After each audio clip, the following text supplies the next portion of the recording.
기억의 흔적 PTSD에 대해서 알아보겠습니다. 성균관대학교 의과대학 강북삼성병원 정신건강의학과 전상원 교수의 수업입니다.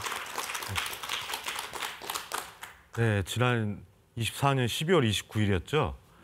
예, 비행기 사고가 크게 났었습니다. 아유, 네. 예, 지금 이제 한 달 반 정도 지난 시점인데요. 시간이 이렇게 흘렀음에도 우리 여전히 기억에 남아있고 그 기억을 떠올리면 불안해지고 무기력해집니다. 맞아요. 예, 3년 전에 이태원의 사고도 그랬습니다.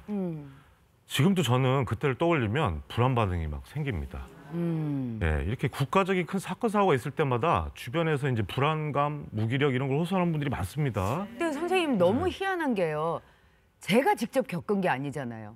그리고 제가 다친 것도 아니고. 그런데 왜 이렇게 불안하고 초조하고 우울하고 막 이런 거죠? 네, 우리가 겪지 않아도 우리 국민 모두에게 이런 충격과 불안을 안겨주는 사고들은 특징이 조금 더 있는데요. 네. 주변에 가깝고 접할 수 있는 경우가 흔할 경우, 즉 사고의 방식이나 장소가 우리 주변에 항상 접했던 곳들. 이러면 이제 나한테도 언젠가 닥칠지 모른다는 불안감이 크게 올 수밖에 없죠. 그렇겠군요. 네. 또 두 번째는 조심해도 노력한다고 예방한다고 막을 수가 없었던 사건, 사고들. 이번 비행기 사고만 봐도 그렇죠. 네. 내가 조심한다고 될 게 아니에요. 네, 내가 예방에 노력 아무리 해도 저거는 안 되겠구나라는 거가 있을 때 좌절감과 무기력, 허탈감 이런 게 생기게 되고요. 네. 세 번째로는 이제 결국에 이제 이런 사고의 원인과 발생을 쭉 보면 대부분 또 인재입니다. 사람의 실수나 이런 것들이 발견이 되고 결국에는 근데 예방할 수도 있었다라는 결론이 나올 때 우리의 감정이 뭐가 나오겠습니까? 화나죠. 예, 화나죠. 울분과 화. 네. 그래서 아마 우리 전 국민 모두가 한 달 반 동안 아마 이 불안감, 허탈감, 우울 무기력감, 네. 울분과 화 이런 복잡한 감정들을 겪지 않았을까 생각이 됩니다. 네. 따라서 이제 오늘의 주제는 사건 사고 이후에 발생하는 마음의 병. 예, 영어로는 PTSD라고 널리 알려져 있죠. 이 외상 후 스트레스에 관한 이야기를 해볼까 합니다. 네. 네. 정신의학자들이 한번 분석을 해봤습니다. 사람이 사건 사고를 겪고 여러 감정을 복잡하게 갖고 있다가 그래도 회복하고 나아지는 시점이 언제쯤일까? 언제쯤일 것 같으세요?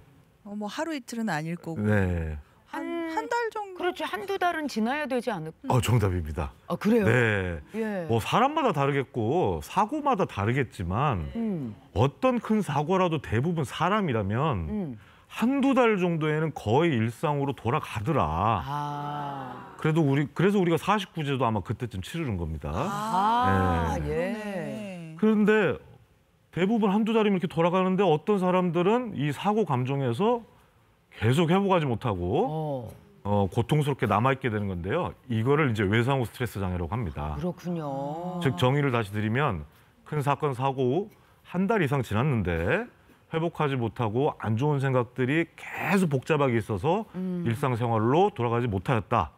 외상 후 스트레스 장애를 얘기하게 됩니다. 그렇군요. 근데 이런 큰 사건 사고라는 게 뭐 구체적으로 어떤 걸지 알 수 있을까요? 네, 이제 큰 사건 사고라면 이런 거죠. 이제 큰 사건 사고는 맞는데 직접 경험했거나 내가 피해자가 되는 거죠.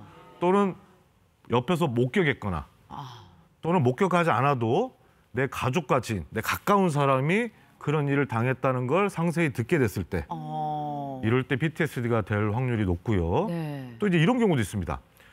혐오스러운 내용에 반복적으로 지나치게 노출된 경우, 예를 들면 이런 거죠.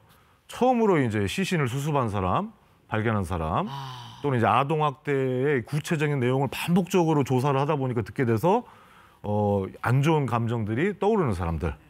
경찰관 같은 분들은 그러죠. 예, 우리 소방관 경찰관들 PTSD 많이 앓고 계십니다. 그렇군요. 네. 아니 근데 저는 그 작년에 비행기 사고 때문에 계속 그 불안한 마음이 있긴 있는데, 근데 제가 지금 보면은 제가 직접 경험한 것도 아니고 네. 제 가까운 지인이 겪은 것도 아니고 그냥 네. TV로만 네네네. 그 사건을 봤는데도 네. 그런데도 지금 이 불안함이 계속 남아 있다면 네. 저는 이 PTSD라고 진단을 받을 수가 있는 건가요? 좋은 질문입니다. 예, 우리 예. 정신의학자들도 이게 고민인 부분입니다. 아, 그래요? 예. 원래는 PTSD 진단 기준에 영상 매체로 인한 노출에 대한 것은 인정하지 않았습니다. 안 된다. 근데 앞으로 이게 바뀔 수 있습니다. 왜냐하면 왜요? 이 진단 기준이 2013년 전에 만들어진 기준이고요. 네. 12년 전에는 뭐 SNS도 좀 없었고 네. 영상도 많이 발달이 안 했고 그랬죠. 그리고 개인 촬영물도 그렇게 많이 없었습니다. 네. 근데 요새는 이제 진단 기준에는 없었는데 요새는 촬영이 너무 선명하고 많은 사람들이 찍다 보니까 생생한 목격이 될 수도 있겠다. 이런 것 때문에 아마 이게 바뀔 가능성이 크고요. 그래요. 저 개인적으로는 반복적인 생생한 영상 노출도 PTSD를 일으키는 조건이 되지도 않을까 생각을 해볼 수 있습니다. 저희가 3년 전 거리 참사가 났을 때 네네. 저희 아침마당에서 특집 방송을 했거든요. 네네. 그때 제가 좀 마음이 불편하신 분들은 오늘 방송을 안 보시는 게 좋겠습니다라고 맞습니다. 말씀드린 적이 있어요. 그러니까 네. 뉴스가 요즘 자극적인 영상 화면들이 많이 나오다 보니까 네. 좀 의도적으로 피하는 것도 필요하겠다 싶네요. 그렇습니다. 관점은. 그것도 생생한 목격자가 될 수가 있다는 거죠. 아. 예. 그래서 영상만으로도. 요새 많이 그런 시청을 자제하라는 메시지가 많이 전달되고 있습니다. 네. 그렇군요. 그럼 이제 PTSD가 됐다면 생겼다면 어떤 증상이 있나 한번 살펴보겠는데요. 네네네. 네 가지 증상이 있는데요. 네. 첫 번째는 재경험 증상입니다. 재경험, 다시 경험한다. 그러니까 제가 교통사고를 당했다고 하겠습니다. 길 가다가. 네. 그럼 이제 제가 생각을 안 하려고 노력해도 사고 장면이 계속 떠오르고 꿈에서도 사고를 당하고 사고 나는 꿈을 꾸다 갑자기 일어나기도 하고 그리고 집 앞에 외출해도 모든 차가 다 나한테 막 달려드는 것처럼 느껴지고 예. 뉴스에서 교통사고 나면 그냥 뉴스일 뿐인데 내가 또 당한 기억이 떠오르면서 가슴이 뛰고 현기증이 나고 이런 것들이 다시 경험한다. 네. 나는 안전한 곳에 있는데도 지금 사고가 일어난 현장에 있는 것 같은 그런 재경험 증상이 첫 번째입니다. 두 번째는 이제 회피 증상인데요. 이렇기 때문에 내가 차를 탈 수가 없겠죠. 외출도 못 하겠죠. 밖에만 나가면 차가 다 달려드는 것 같은데 내가 인도도 못 걷겠죠. 그러겠네요. 그러면 이제 회피하게 되는 거죠. 모든 것들을. 예. 그리고 이제 세 번째는 이제 과각성 증상인데요. 과각성 증상? 예민해진다는 겁니다. 찻소리 경적만 들어도 너무 놀라고 성격이 평소에 온순했는데 공격적으로 변하고 화 조절이 안 되면서 조그만 사소한 일에 분노가 마치 치밀어 오르고 네. 이러다 보니까 이제 과각성 상태에서 집에서 항상 긴장 상태로 있다 보니까 몸이 피곤해지는 거죠. 예민해지는구나. 그래서 긴장 상태인데 몸은 피곤하면서 몸은 나빠지는데 또 긴장이 하루 종일 되다 보니까 밤에 잠이 안 옵니다. 아휴. 네, 이게 과각성 예민성이 증가한 세 번째 증상이고요. 네. 마지막은 이제 부정적 사고와 신념이 증가합니다. 즉 일반적인 긍정적인 일도 부정적으로 바라보게 되고요. 아허. 좋은 일도 좋게 해석을 안 합니다. 즉 이런 거죠. 사고를 당했는데 가족 친구들이 위로를 해줘도 위로가 받지 못한다는 생각도 들고요. 나는 이렇게 고통스러운데 세상 사람들은 다 즐겁게 살고 있구나. 그래. 안 좋은 생각이 들죠.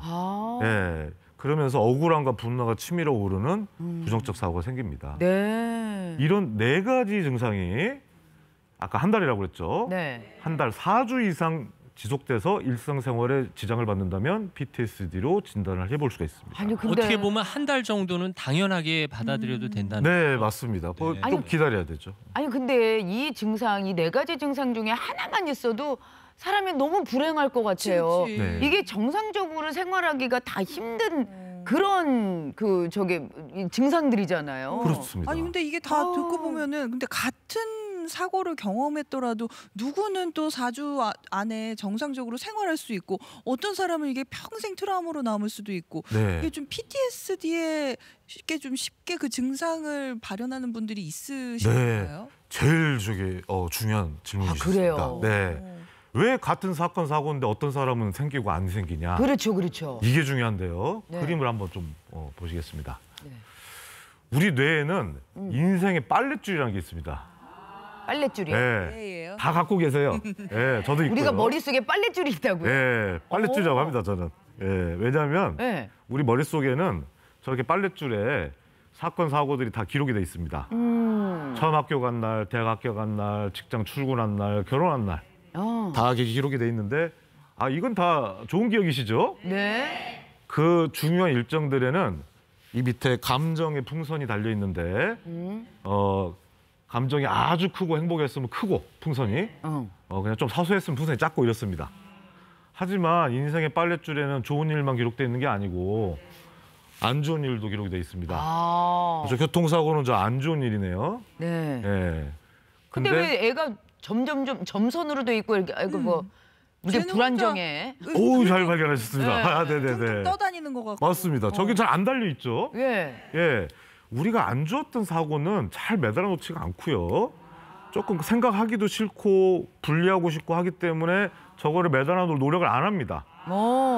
그래도 그냥 살랑살랑 달려 있는데 저거를 뚝 떨어졌을 경우에는 즉 사건 사고의 사실과 감정이 분리해 버렸을 때 이때는 떨어진 풍선이 안 좋은 감정인데 독약이겠죠. 뇌 안에서 굴러당기고 터져버리고 해서 우리를 괴롭히기 때문에 꿈에서도 나타나고 무의식에서 예민해지고 우리도 모르게 예민해지고 그리고 성격이 변하고 부정적으로 변하는 등의 증상들이 생기는 겁니다.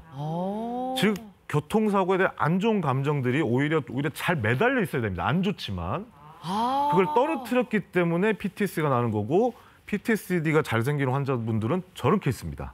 그래요? 네. 그래서 PTSD가 생기는 환자분들은 안 좋은 일에 대해서 물어보면 이런 반응이 나와요.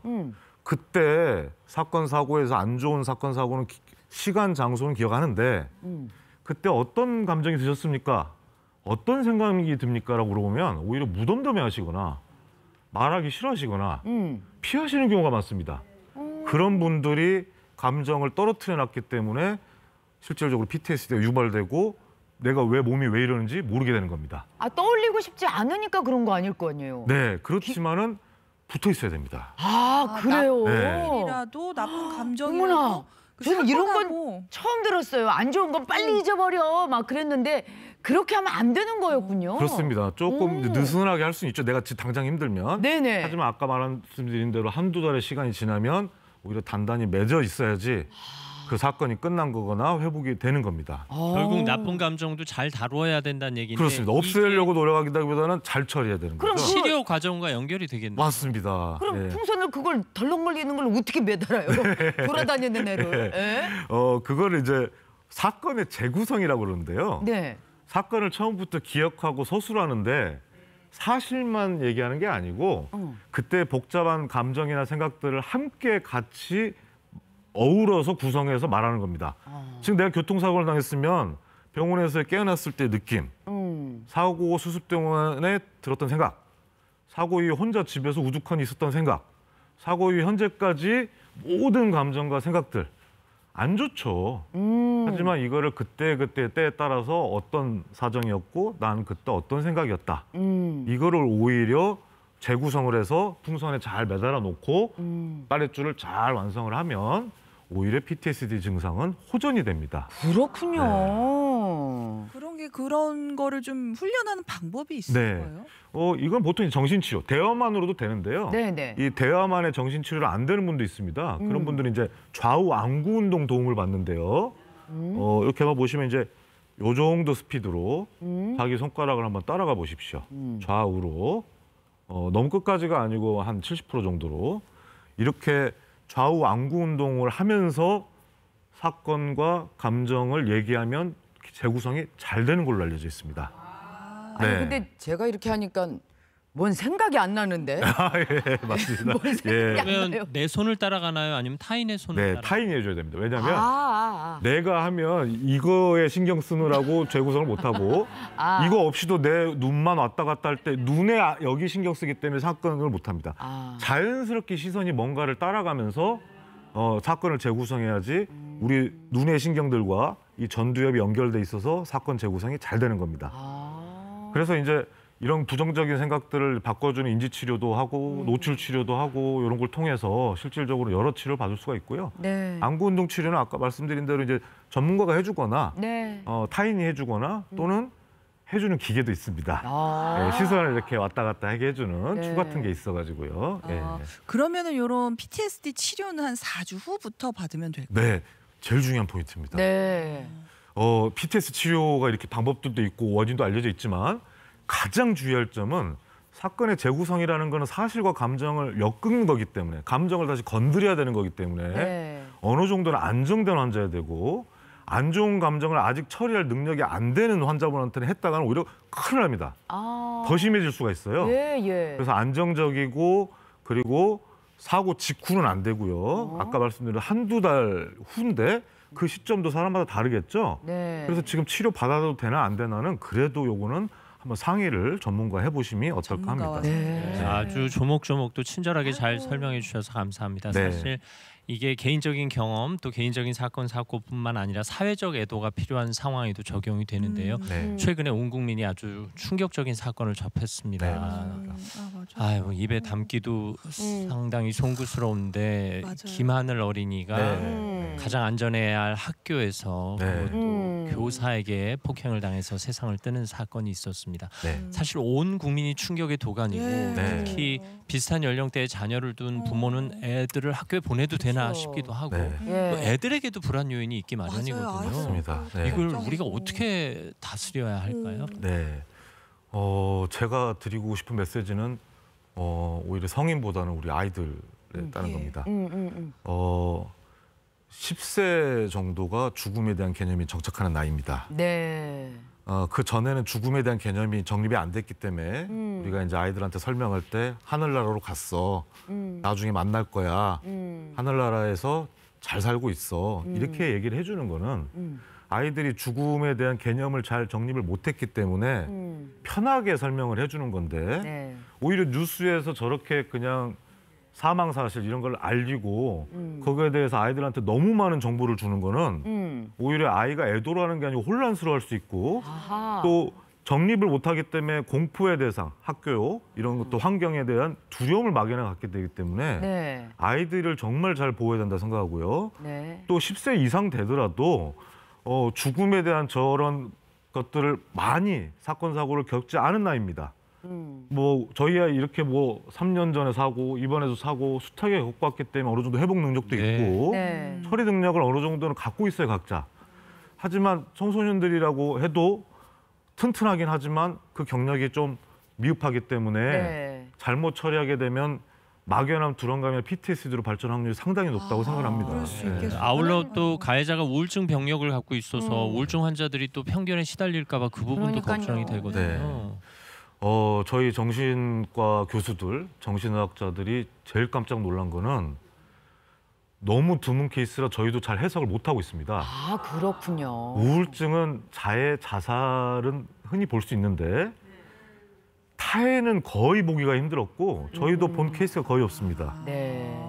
알겠습니다. 어쨌든 이럴 때일수록 우리가 예. 더 마음을 다잡아야 되지 않을까 네, 싶고요. 맞아요. 다시 한번 김하늘 어린이의 명복을 빌면서 기도를 합니다. 유가족에게 네. 어떻게 위로를 드려야 될지 맞아요. 모르겠네요. 네, 아유, 저희가 네. 송구합니다. 예. 네, 수업 잘 들었습니다, 교수님. 고맙습니다. 네.